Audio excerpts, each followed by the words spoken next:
You're listening to the Cancer Assist podcast, hosted by Dr. Bill Evans and brought to you by the Cancer Assistance Program. Wherever you are in your experience, we're here to provide help and hope as you navigate cancer prevention, treatment, and care. Help when you really need it. Welcome to the Cancer Assist Show. I'm your host, Dr. Bill Evans, and it's a pleasure today to welcome Andrea Floyd to our conversation about cancer. Now, if you've listened to the Cancer Assist Show previously, brought to you by the Cancer Assistance Program, you'll be aware that we've talked a lot about various types of cancer, and we've talked to a lot of individuals who provide support to cancer patients. But we haven't talked to anyone who's both provided support to cancer patients and has had the experience of cancer themselves. And that's Andrea's story. And it's going to be an interesting conversation because that perspective is one that we really need to share.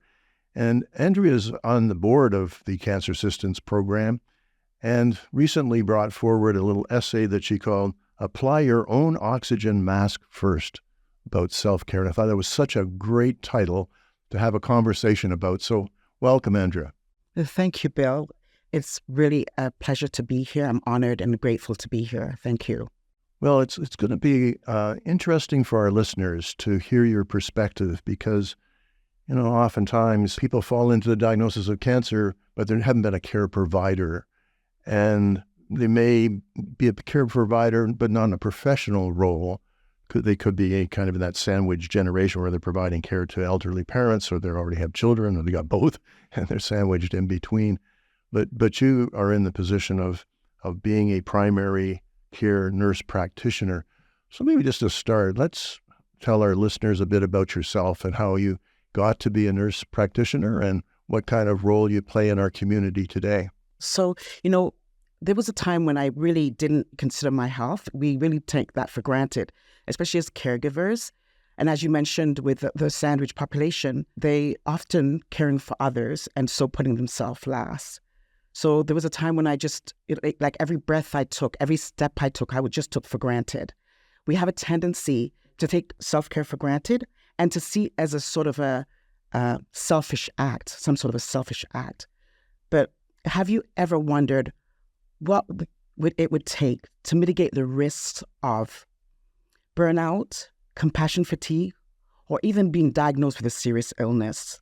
Self-care is not only not selfish, it is self-preserving, for sure, self-respectful, yeah, and also having self-compassion. These are learnings you've had from your own experience. So just back it up a little bit, though, because just tell us a little bit about your work before your diagnosis of cancer. So you were a primary care provider, and maybe there's some things in your personal life. Perhaps you were in that sandwich generation, too. What was going on prior to your diagnosis of cancer? Well, Bill, I'm blown away that I, a teen single mom, was able to accomplish a Bachelor of Science in Nursing and a nurse practitioner certificate while working full-time as a critical care nurse. Wow. I then became successful in investing in real estate, and I acquired my MBA. And I really enjoyed saving lives, taking care of clients, and being part of the healthcare journey for thousands. And, those that know me, they see me as being strong, courageous, and healthy. But it wasn't always that way. On November 2nd, in 2021, I received a call. I was in my car, and I pulled over. I said, "Yes, hello, I can take this call." And they said, "Yes, Andrea, it's the doctor's office, the specialist office." I said, "Okay." My thoughts started racing, and my mouth felt dry, and my heart was racing because a couple of months prior, I had something appeared on my hand. It was red and icky, and I realized I've got blood on my hands. But I didn't take it too seriously because I'd had similar symptoms a year prior, and it turned out to be nothing. I was experiencing some fatigue, but I was always so busy.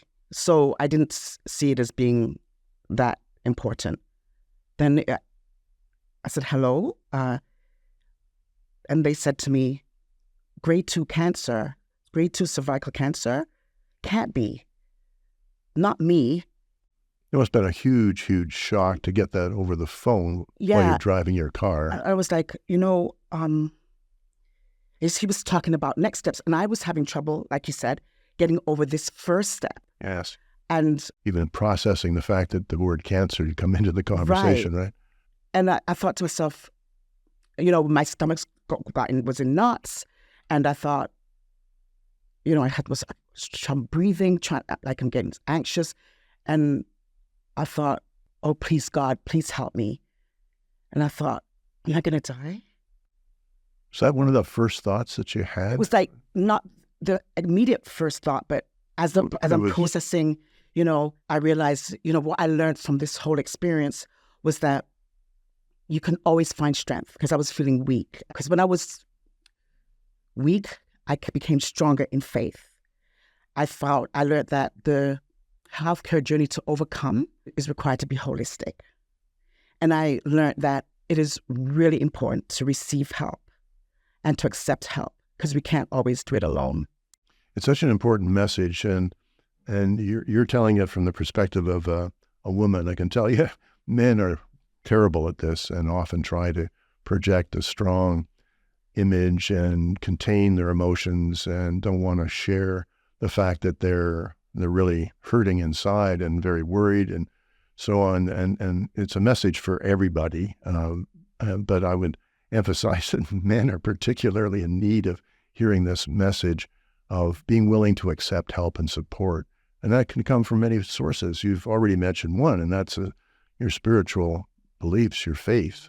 If you have a faith, then that can be very sustaining, reassuring, confidence in what the future will hold for you. And I think that was important to you. Yeah, absolutely. And the spiritual aspect for everybody looks differently. Mm-hmm. Like if we're not talking about, indigenous folks, it may be smudging and drumming and, different folks, it's different. For some, it might be meditation, but the important thing is to understand, to become self-aware and to understand what's your values and beliefs and what gives you purpose. Because these very thoughts and ideas is what will help you with making decisions in your life for your health and for your health life journey. Can you describe that a little more for yourself, just personally? So for me, for the spiritual aspect, like I said, I gained strength through my faith. So through prayer and through reading the Bible, I found strength through that. And I was raised with that to find strength. And my grandmother, she was a mentor to me, and she was a very resilient woman and very God-fearing woman. So it was already instilled. So that's where our values and belief usually comes from, is from, our growing up and what we're exposed to. So definitely that helped me to gain strength and to gain courage throughout my life. And, and then even more so when I received this diagnosis. And you even brought a bit of your grandmother with you today. Yes, I did. Yeah, I'm wearing her church hat. Church hat. Very appropriate for the conversation today. That's great. Returning to one's faith or a spiritual dimension can be very important as a form of support. You found some other things to be very valuable in terms of thinking about how to support yourself as a caregiver who now has to face a diagnosis of cancer. What were some of those other things? Earlier, I mentioned that a holistic approach is required. It needs, and I mean that in every aspect.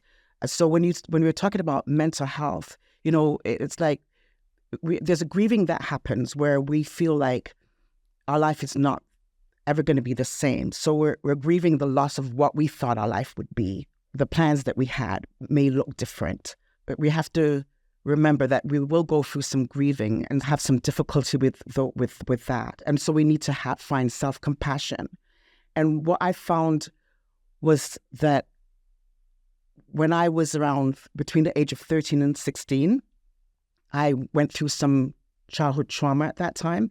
And I actually, I won't go through that right now because I think it's a whole different podcast, but I actually had to go back to that place and speak to Andrea at the age 13 to 16 and say to her that, you know what, what you went through was not your fault. You are loved, you are resilient, you're beautiful, and I'm going to bring you along with me on this journey because I couldn't be who I am today if it wasn't for you.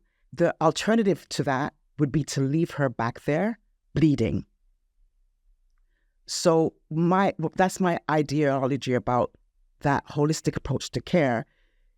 That would be a wound that would be still open, and so that's a part of you that's still not healing. So you're on a journey of trying to recover and to overcome a serious illness, and so all aspects of you to become your best self. All aspects of you have to be on that healing journey. So I'm sure there are many people who, when they encounter a diagnosis of cancer, have issues in their lives that are very unresolved, shall we say, and very conflicted, very traumatic events that have never been resolved in entirety. So in that situation, what do you think? Is it important to get them resolved along with having the cancer dealt with? Do you think that you can't really be healed in a holistic sense without dealing with the baggage of other issues that are going on in your life? That's a great question, Bill. It's a continuous journey. You're continuously evolving, going through those traumas. Sometimes, people are diagnosed with like a complex trauma, so they've got multi-layer of trauma, and it can take a lifetime to overcome. But what's important is to develop that mindset where you want to overcome and you're facing those traumas and getting the counseling that you need. You need help along the way. Doing the things that will help you to heal puts you in a mindset where you're ready to overcome and heal in all aspects, like holistically. So it's having that mindset, it impacts every aspect of your life. The body keeps a score, right? So when you think of oncogenesis, where the cells are targeted and we don't know what will actually cause oncogenesis to occur, where tumor or cancer will occur, but it can be environmental, physical.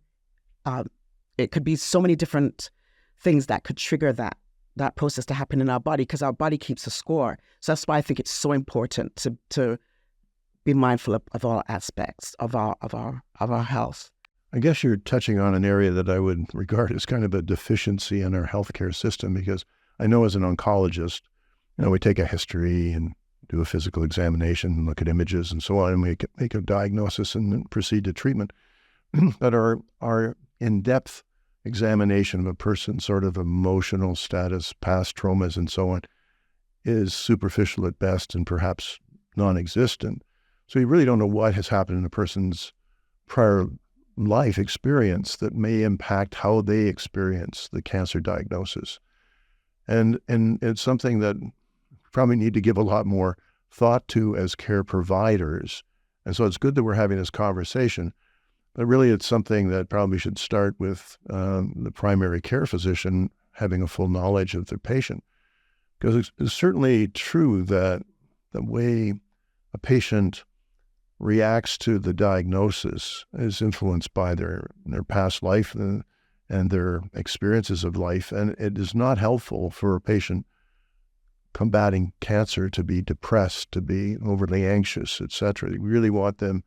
I used to talk to them about, all got to be on the same team, working to get better. And to get better, you need to be getting better mentally and physically, as well as having the cancer shrink in response to treatment. So it's interesting that you raise this aspect and reference your own past experience about issues that perhaps you managed to get resolved before you got on your cancer journey and successfully, so that they weren't kind of an impediment to that journey. You were in fact stronger, having resolved them in the past and better able to face the challenges of going through cancer treatment. Bill, I love it that you brought that up, because that's you're bang on. In my nursing practice as a nurse practitioner in primary care, the nursing fundamentals of nursing is a holistic approach to care anyway, and we find that it is important to take all those aspects of the being, to know how their journey will be and to support them in that journey. We don't know how to support them if we don't have that information. And you're right that, you know, if they're dealing with mental health concerns, then the journey is more difficult. If you don't know what support systems they have involved, then the journey again is a lot more difficult. You can't be proactive; that you're more reactive in their care, and that it is always chaos. And this isn't a good a good journey for those clients. And so I'm very glad you brought that up. There was there's a American psychiatrist by the name of Bruce Perry, and he went to New Zealand, and he spoke to some Indigenous people in New Zealand, and they were in awe at the Western world of medicine, with the way that, you know, with testing and diagnosing, how far we've come with those things, and with medicine, pharmaceuticals. But they made the suggestion that connectivity wasn't, we were lacking in that area. And it is so important to help with healing. And that is so true. When we're talking about, even when we went through, you know, COVID with the you know, the communities, like whether it was online, you need to reach out to people. That's when you realized how important it was.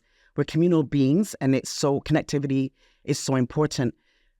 When a client is being picked up by a driver from cab, you know, that connectivity, that drive for radiation treatment can mean the world in that moment, that day, that you're connecting with someone that cares enough to volunteer their time to come and pick you up. It's like, you matter. That's what that's telling you. It's such a beautiful thing. And I remembered a year ago I met an actual volunteer driver that he himself was battling with cancer, but still giving back at the same time. Yes, and it goes to show you about the importance of that connectivity.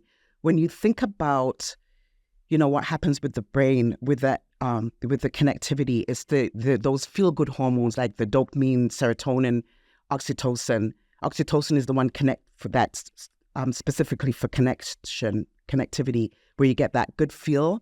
And so it made sense to me that person was reaching out and serving others, even though they themselves were on that healing journey, because it does help your healing to have those, to feel good and to feel that you have purpose and to do things with others and to have that connection and to have community. So significant. They found that even seniors that have like food insecurity, a lot of the times, I mean, for sure, there is cost factor into that, but a lot of the time it's because they have no connectivity and they're isolated and don't really feel like eating, don't have an appetite. If they had a community of people that would meet up and have a senior kitchen together and prepare food and take home some, that sort of thing, it would open up their appetite and make them feel better and have a better outlook on life, because they've got something to look forward to and people to connect to. You're actually making an advertisement for all the services that the Cancer Assistance Program provides, because its drivers are great, and that is an opportunity for connectivity and those drives back and forth for radiation or systemic therapy treatments. But it's making other services available, whether it's loaning of equipment that helps them to be safe in their homes and to get around more easily, or food supplements or urinary incontinence. And during COVID, as you mentioned, when people were shut in, we delivered food packages to folks at home, and preceded that by phone calls. And I think the phone calls were almost as valuable to the people as the food packages. I know, having done a number of them, that people looked forward to them, and we kind of established a relationship over time. And you could just see how they appreciated that opportunity to have a conversation, to feel that there were people out there that actually cared about them and were willing to call them up and arrange for food to come and other things. So it really underscores very clearly what you described. And it fills a need that, unfortunately, I'm not sure that the healthcare system will ever be able to fill adequately, because of the challenges faced, the volume of patients, the shortages of healthcare workers, the busyness of of everything, and the focus on technology, because there's so many tests to be done, and then so many treatments that have become very complicated. So with all that busyness, somehow those issues of connectivity and life experiences that may be influencing how they're perceiving their illness now are just not given the attention that they need and deserve. And I guess that's partly your message is you have to be a bit proactive and look for some of that connectivity yourself, or hopefully others around you see the need and help bring connections into your life if you're someone who is kind of withdrawn, introverted, and less confident about reaching out for supports.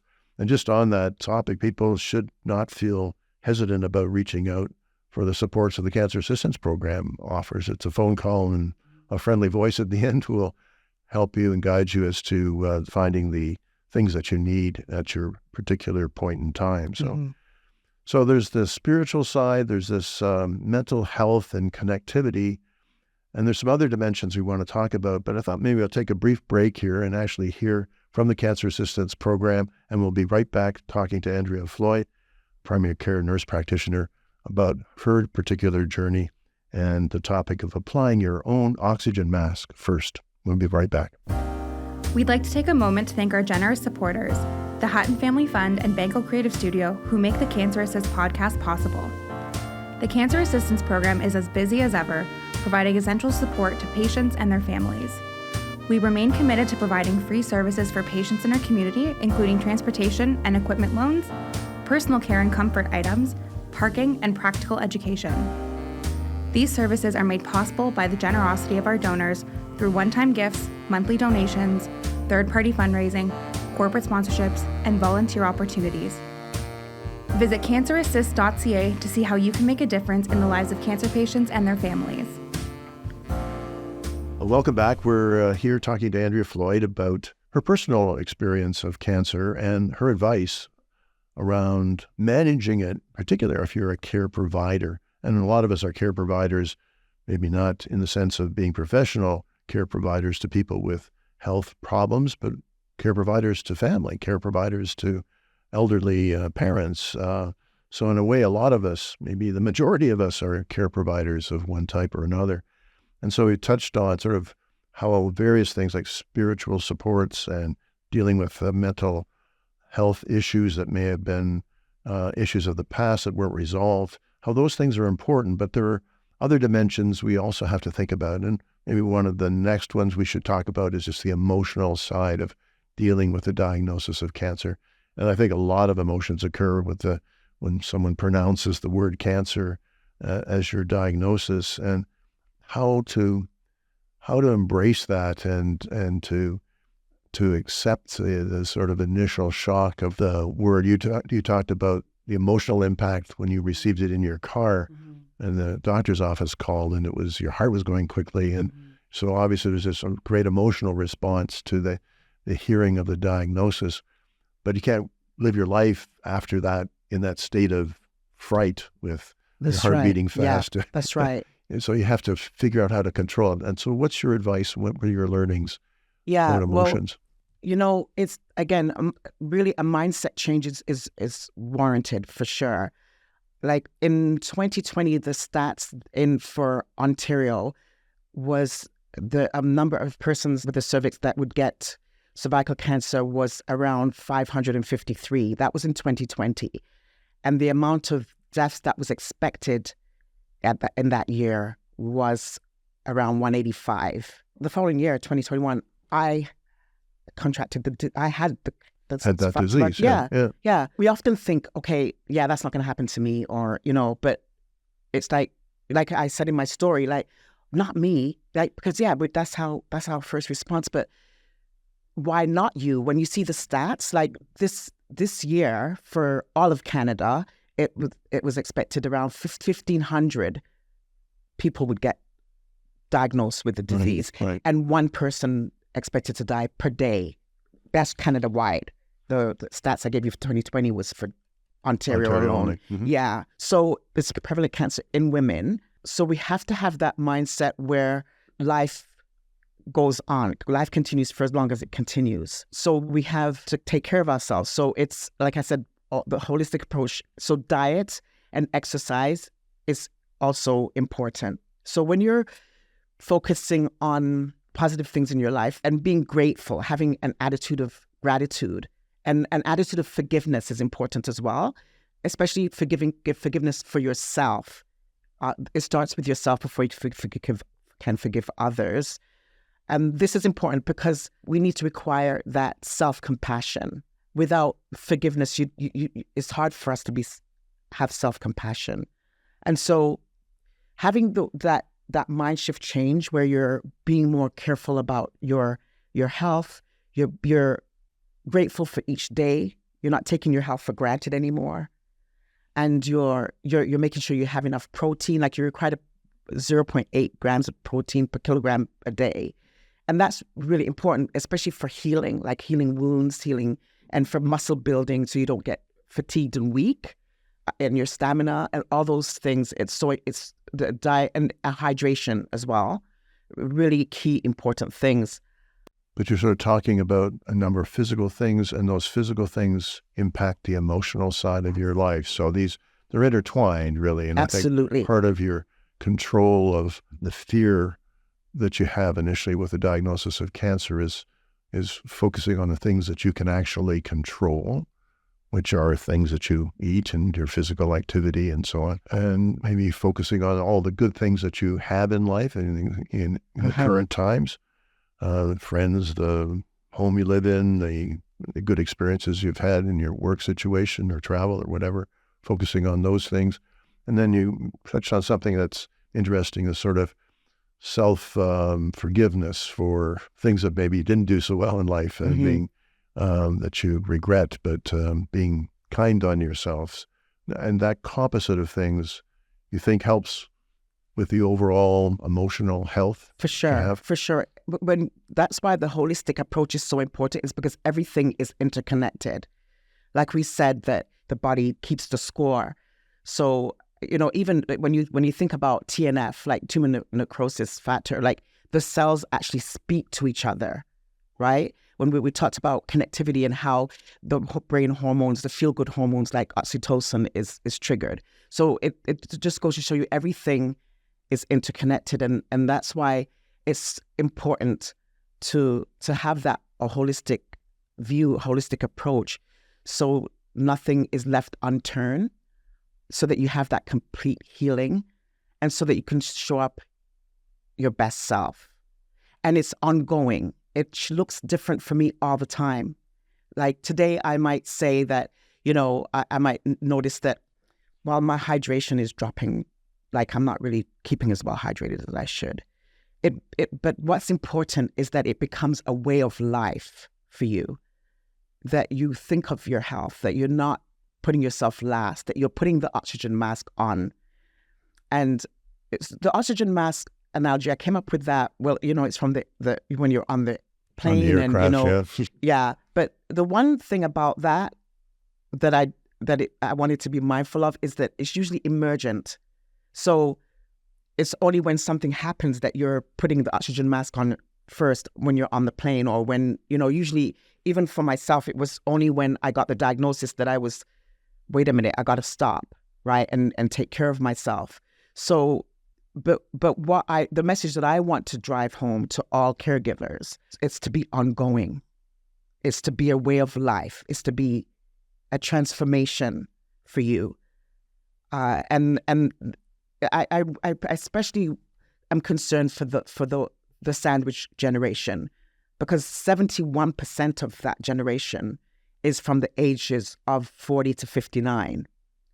And ironically, that's the age where you're starting to think about screening for cancer. And so, we often wonder, why aren't people showing up for their screening? We know that there's, 3 different ways that people get diagnosed, whether it's incidental diagnosis or symptomology. I was from symptoms, or from the screening. It's just so important to be able to reach and those people to understand that they really need to care for themselves, because they can't be there to care for others if they're not their best selves. Right. Somehow we have to make sure that people know how to care for themselves. Right. And I guess that's one of the challenges, is to make people aware of the screening programs that exist, whether it's for cervix or for breast or colon, and now for lung. Right. So we have all those screening programs that exist in this province. I would hazard that there are many people in sound of this voice that don't know that there is a screening program for even breast cancer, even though it's been around since 1990 in this province. That's a long time, but there's still people who wouldn't necessarily know that they should. And they're clearly marginalized groups for whom it's hard to get the message to. And that's part of the challenge of educating people about how to help themselves stay healthy. It is clearly a challenge, an issue going forward. You touched on something, though, that resonated with me, because you said that in the way the diagnosis was transformative, and for some people it is. I think sometimes it's not, but I've seen many examples of it.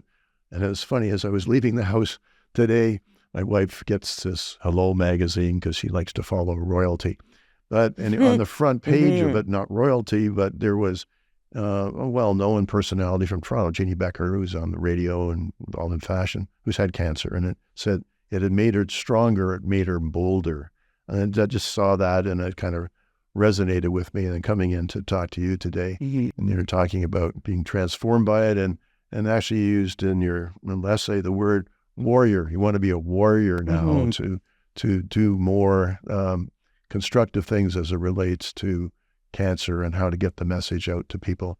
And one of the things I think you wanted to talk about related to some of the physical changes that follow a treatment for cervical cancer that are not talked about very much. So I'll let you, talk about that. I wanted to, before going to that one, I'm happy you brought up about there's marginalized populations, and there's also the issue of colonialism, where there's the trust factor, and with racism and that's a concern as well, why we don't reach a lot of people for the screening or, connect with those people as well. So I wanted to bring that clarity too. That's very important. And we're going to be doing a podcast shortly that is about the Ontario Cancer Plan.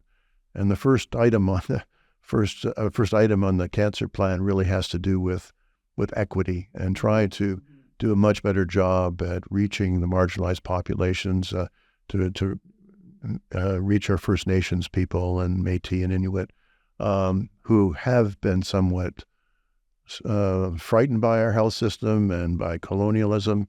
And many immigrants are similarly concerned about the health system. It's different from where they come from. This is totally foreign to them. So we have a lot to do to try and bridge those gaps, but that is part of the cancer plan for the next few years. It's going to be a focus, and hopefully become instilled into how we approach delivery of cancer care and indeed all health care. Before going to physical, the mental, I want to tell you a funny story that happened to me, but it took good mental health to overcome this story. But so when I was in the hospital post-surgery, it was during COVID. So, I woke up and, the hospital, they did what they could do with that difficult time, with that disruption, really, and with the shortage of staff and everything that was going on. So, but it was really unorthodox what happened to me. I woke up and from the sedation, and I looked around my room. And first of all, why am I in a ward? Because I know I have coverage for a private. I don't know why, because I was hoping that I would have a private because it's a COVID and I wanted to be protected, right? Thinking I can get protected that way, not thinking about the nurse. And I should know better, right? Because the nurses are coming in and taking care of me anyway. But I was in a ward, and I woke up and I looked around, and I saw that there was 3 white men in the room with me. Just me, the one black woman with 3 white men. And I'm like, what are they doing in my room? And they're looking at me like, what is she doing in our room? And I thought to myself, I know I'm not dreaming, because if this was a dream, it would be Brad Pitt, George Clooney, and Kevin Costner. And they don't look anything like those 3 white men. Those are the 3 white men that would be in my room. So I was like, oh, wow. So I thought 2 things. I have to do 2 things. Number 1, I have to pay more attention to this blue gown opening that keeps happening, right? That because this gown just refuses to embrace my voluptuous curves, right? And it keeps opening. And the other thing is, I need to get out of here as soon as possible, right? I just need to get out, get home. So it was that mindset where I've used it as fuel to overcome and to get, so I was like, every morning, because I was only there 3 days, but I was like, whipping around the hallway as many times as possible to try and get my everything moving. And my IV pole even had a hard time keeping up with me. Like it was trying to topple over every time I went around a corner, right? So, but it was an interesting story, yeah, at that time to go through something like that. And I know a lot of people would think, oh my goodness, and it would bring more stress to them. Like I think of somebody that, a Muslim woman, let's say, that would be a very difficult, that I hope that would not happen. But I had to think positive and overcome and just get through it, right? And that's the mindset that we have to have, getting through. And when I think of to get to the physical part as something that's not very it's not discussed very often is when women or people with the cervix go through radiation, and whether it's mostly internal but external as well, it can happen. Your vaginal canal can shorten and narrow, so you have to actually do dilation, like apply an instrument to dilate the canal a couple of times a week. Your surgeon will tell you for how long and how often to do it. And this is important for holistic approach to health, because women that are experiencing that, it will impact their intimacy, that their relationship, and it can be painful for when you go for cervical exams. So I wanted to raise that point because I know it's not discussed very often, and I wanted those folks to know that they're not alone experiencing that. That's the warrior in you coming out, eh? Talk about the things that other people have been either uncomfortable talking about Mm-hmm. or forgetful, because sometimes these things just don't occur to the physicians to even to describe to their patients what can happen after treatments. But in the case of radiation, there always is a tendency for the organ that's been radiated to become more, we say, fibrotic, so more fibrous tissue, so it's stiffer and often shrinks. So if you radiate the bladder, it gets smaller, then you have to urinate more frequently. If you radiate the rectum, similarly, it can be a problem. Mm-hmm. So it's quite true. The same thing happens with the vagina. And to keep it in a state that's healthy and can be part of sexual relationships, it needs to be treated and with dilation part and so of on. your holistic care plan, And you can see how, if that was not dealt with, how it impacts, that physical aspect will impact relationships. Relationships will then impact how one feels about oneself mentally and emotionally. So it's everything, as you were saying, is interconnected. Yes. Right? All these components are interconnected, and paying attention to only one, as unfortunately the healthcare system commonly does. It focuses a lot on the physical, not enough on the psychological or the spiritual, and it's simply a matter of busyness on the one hand, but maybe on a certain level of lack of training to know how to deal with it on the other, and maybe a lack of comfort in talking about emotional, mental health, or spiritual things with patients. So those are the deficiencies, and maybe in some way, by having these conversations like we have in the Cancer Assistance Program, it brings them to light and makes it more comfortable for people to raise those topics with their doctors or with their friends, so that they have a shared experience and are aware of these issues and how they all interconnect. Yeah, I was blessed to work for a CHC because in a community health center, you have, you collaborate with a lot of different care providers that can give, like a social worker, the dietitian, the physiotherapist, so you can get that holistic approach. And the nurse practitioners do practice that way, think of the holistic approach. And then doctors there did as well in the CHC. So having that holistic approach is really important, because then you can achieve that holistic care that you require, that you need. And also keeping the care provider, the caregiver in mind as well.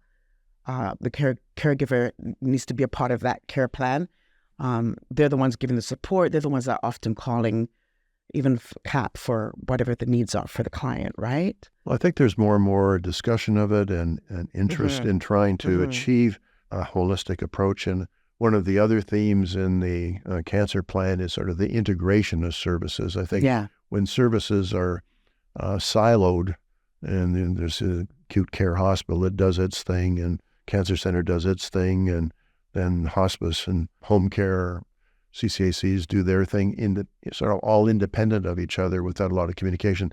It can never lead to a holistic approach, but the more integrated the system can become, the more communication, effective communication between the various components of the healthcare system, the greater I think our ability will be to provide holistic care. But I think to some extent too, the individual patients and families need to be conscious of the various dimensions of holistic care and be proactive for themselves and reaching out. And it's another thing we've talked about on this program, that the need to actually ask about access to a social worker, access for your support for your children if you're diagnosed with cancer, various other kinds of supports that exist but aren't kind of put on full display to you when you get a diagnosis and you're in the midst of a cancer treatment. So being aware through whatever means, and this podcast is one of many, and using that information to be proactive for your own care, I think is what's really important. So just to wrap up, I think you have some take-home messages that you'd like to leave listeners with, and around this whole idea of putting on the oxygen mask first as a caregiver, and as the warrior champion that you are, what would you and your grandmother like to tell our listeners as the final words? Before going there, I just wanted to remind others about the prevention. Like, now we have the Gardasil, right, yes, vaccine that helps with cervical cancer. And this Gardasil, the more recent one is the Gardasil 9, that 9 different variants of the HPV. So more HPV testing is there, even though the guidelines have changed at the age of 25 now to start the screening, that there's more of the testing being encouraged. For my take-home message, I want to say self-care, it should be a way of life.